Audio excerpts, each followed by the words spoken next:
Meanwhile, in the small town of Kingston Falls, Billy Peltzer was returning home from his day of work. He greeted his mother in the kitchen. What a rotten day at the bank, Mom. Well, never mind that now, Billy. Your father will be home from his trip any minute. Sure enough, before long, the front door flew open.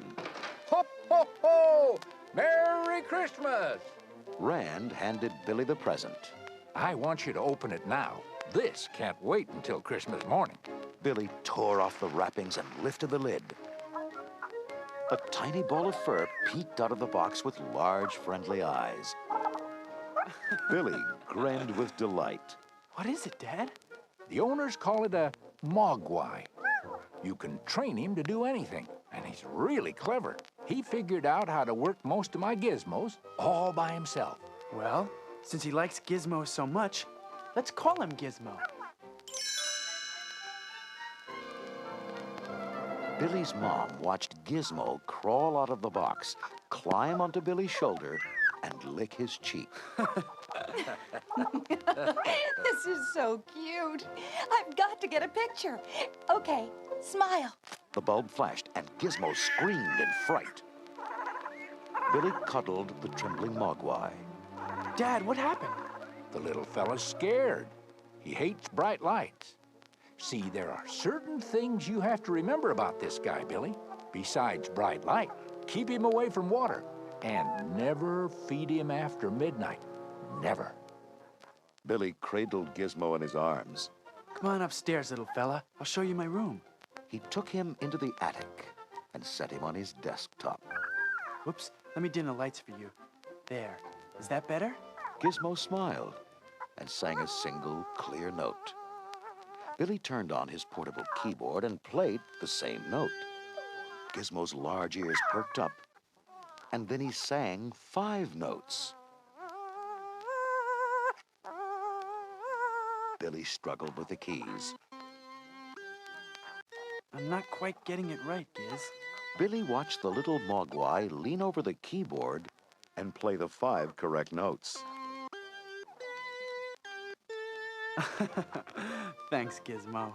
He placed a big red Santa hat on the mogwai's tiny head. There.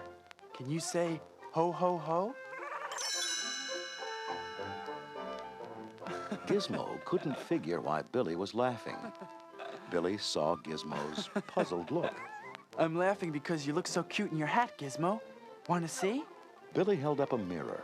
The furry mogwai took one look at his reflection, screeched, and toppled over backwards. Hey, Gizmo, you okay, little guy? You fell into the wastepaper basket. Don't worry, I'll fix you up. He took Gizmo into the bathroom and gently tended the mogwai's bruised head. Oh, don't frown, Gizmo. You'll be okay. Billy took Gizmo back to his room, propped him up in bed, and tucked him in. Doesn't that feel good? Here you go. Here's one of my 3D comic books to look at. Gizmo held up the red and green glasses and peered at the comics happily, while Billy began drawing at his desk. Billy unwrapped a chocolate candy. Then he checked the clock. Only 9:30. It's safe to feed you. Here, Gizmo.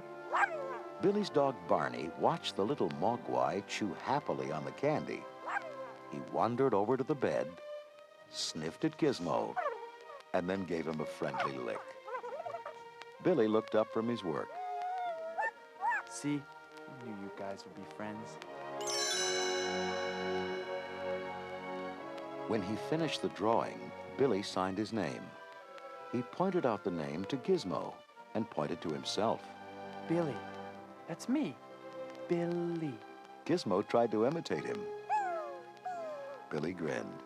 That's good, Gizmo. Billy crawled into bed. I'm really glad you like it here. Good night, Giz. Gizmo cooed and shut his eyes. The two friends fell fast asleep.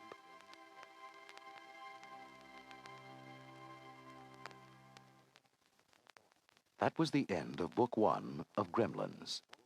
Now remember these important rules about the mogwai. Never put them in sunlight. Never get them wet. And never, never feed them after midnight. To find out what happens when you break these rules, Be sure to listen to Book 2, Gizmo and the Gremlins.